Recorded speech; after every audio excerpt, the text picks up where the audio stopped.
ঢুকেছি সব মেয়ে কটা রাস্তার উপরে। এই মেয়েগুলো কোথাকার? বাইরের দেশের তো নাকি? লন্ডন না আফ্রিকার?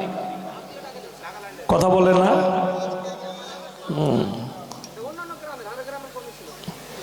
লজ্জা শরম আছে কিছু এটা বলতে? যে জলসা করলে নেকি পাওয়া যাবে, কিন্তু আমি চ্যালেঞ্জ দিয়ে বলে গেলাম আজকের জলসা নেকির থেকে পাপের বেশি। আমাকে দাওয়াত দিবার প্রয়োজন নাই। আমি জলসায় বলি যে ভাই আমাকে যদি দাওয়াত দিতে চান তাইলে ভালোটা শুনতে গেলে হক শোনার মতো ক্ষমতা থাকলে দাওয়াত দিবে। আজকের সমাজে আজকের জলসায় সব থেকে বড় যেটা পাপ সেটা হচ্ছে মেলা বসানো। ইসলামে হারাম, ব্যভিচারের সমান পাপ।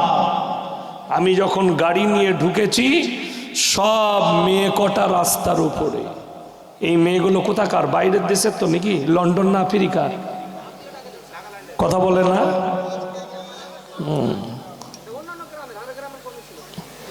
লজ্জা শরম আছে কিছু এটা বলতে?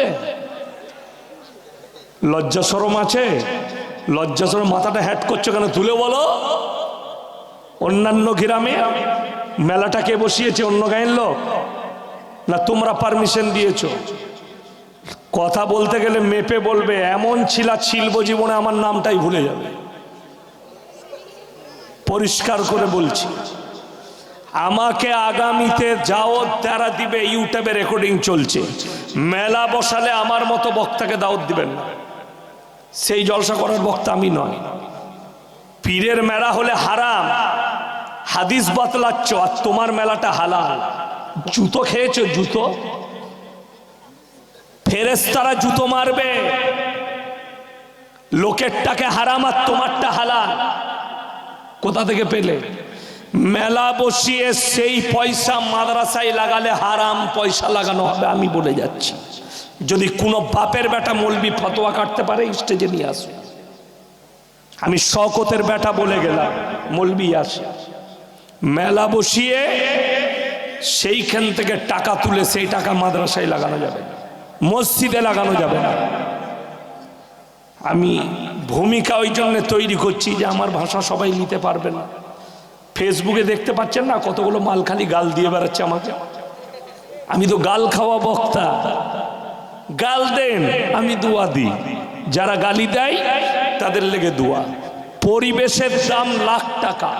কথাটা বুঝতে পেরেছেন না? পারেননি? টাকা পয়সা সম্পদটা বড় জিনিস নয়, পরিবেশ। পরিবেশকে দিয়েছেন নবী করিম সাল্লাল্লাহু আলাইহি সাল্লাম। শুধু আপনাকে নামাজ রোজা তসবিহ তেলাওয়াতটা এনে দিয়ে ছেড়ে দেন। ইসলাম এটার নাম নয়। নামাজ রোজা তসবিহ তেলাওয়াত কোরআন হাদিস এটা শুধু ইসলাম নয়, পরিপূর্ণ একটা জীবন ব্যবস্থার নাম হচ্ছে ইসলাম। যারা মনে করছেন এই নামাজ রোজাটা ইসলাম, ইসলাম বোঝা হয়নি, তারা ইসলাম বুঝতে পারেন। জীবন ব্যবস্থার নাম ইসলাম। আপনাদিকে এরপর প্রশ্ন করি, নারীদের পর্দা করাটা কি? কথা বলে না। ফরজ। এটা পর্দা করেছেন না বেপর্দা করেছেন? রাগ করেন না, আমি হক কথা বলছি। এটার নাম পর্দা নয়,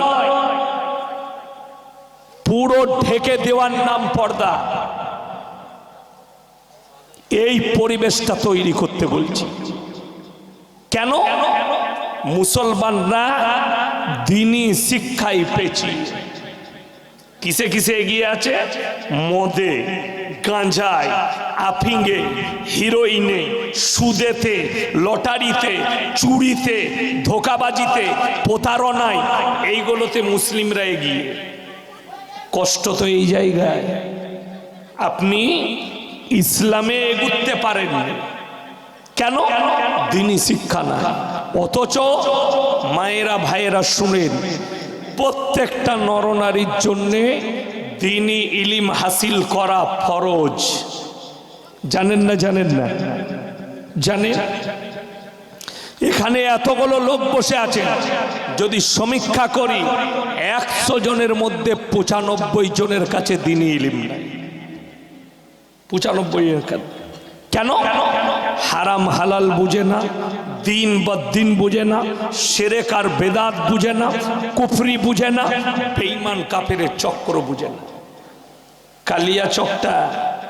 কালিয়াচক এলাকায়, সুজাপুর কালিয়াচক, কত পার্সেন্ট মুসলিম আছে জানেন? কত পার্সেন্ট? কথা বলে না। তুমি লন্ডনে থাকো, 80 থেকে 85% মুসলিম বাস করে সুজাপুর আর কালিয়াচকে।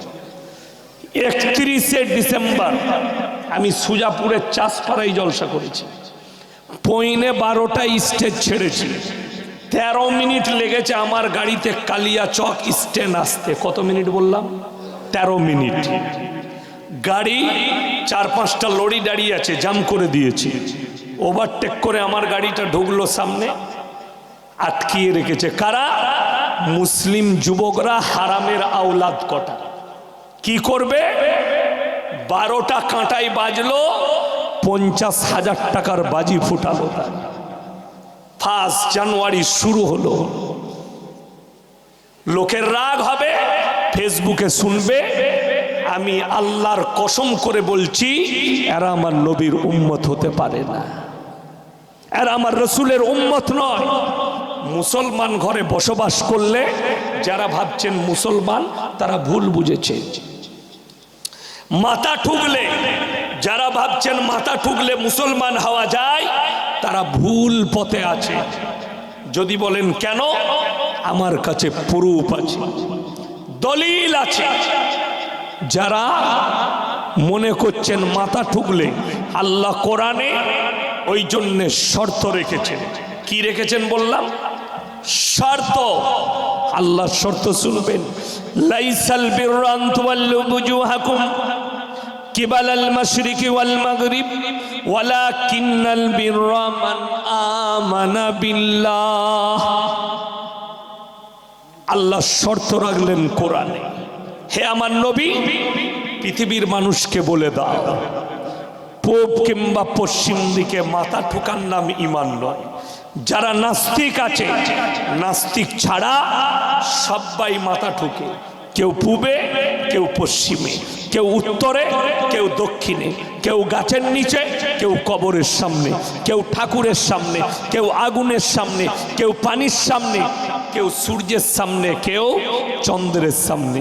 ওই জন্য আল্লাহ কোরআনে শর্ত রাখলেন, পূব কিংবা পশ্চিম দিকে মাথা ঠোকার নাম ঈমান নয়। প্রকৃত ঈমান সেটা হচ্ছে মান আমানা বিল্লাহ। এটা 1 নম্বর, আল্লাহর উপরে বিশ্বাস। সবাই আনবেন, জোরে বলুন ইনশাআল্লাহ। এটা 1 নম্বর। ওয়াল ইয়াউমিল আখির, আমার পরকালের প্রতি। ওয়াল মালাইকাতি, আমার ফেরেশতাদের প্রতি। ওয়াল কিতাবি, আমার আসমানি কিতাবের প্রতি। ওয়ান নবিয়্যিন, আর যতগুলো নবী পয়গম্বর পাঠিয়েছি এদের প্রতি। এইগুলোর প্রতি বিশ্বাস আনার নাম হচ্ছে ঈমান। জোরে বলুন সুবহানাল্লাহ।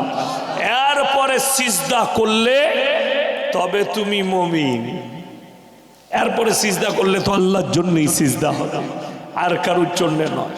যদি বলেন যারা 1 জানুয়ারি পালন করেছে তারা কেন বেঈমান হলো, আমি বলবো না, কোরআন বলছে। যদি বলেন 25শে ডিসেম্বর ক্রিসমাস পালন করেছে, তার লেগে কেন আপনি বেঈমান বলছেন, আমি বলিনি, কোরআন বলছে। আমার কি ক্ষমতা আছে? আমি তো আপনাদেরকে কোরআন শোনাবো, হাদিস শোনাবো।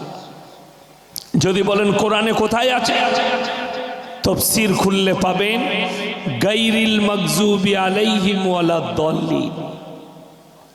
মাগজুম মানে ইহুদি, দল্লিন মানে নাসারা। এই দুটো দলই পদভ্রষ্ট, আর এদের যারা অনুসারী হবে তারাও পদভ্রষ্ট হবে। এটা কোরআন। যারা এদের অনুসারী হবে, 1 জানুয়ারি যারা পালন করেছে তারা ওই হারামখোরদের অনুসারী। 25শে ডিসেম্বর যে মুসলিম ছেলেরা পালন করেছে এরা তাদের অনুসারী। তাই এরাও পদভ্রষ্ট। ইস্তেগফার করতে হবে, আল্লাহ জীবনে আর পালন করব না, জীবনে এই জায়গায় যাব না।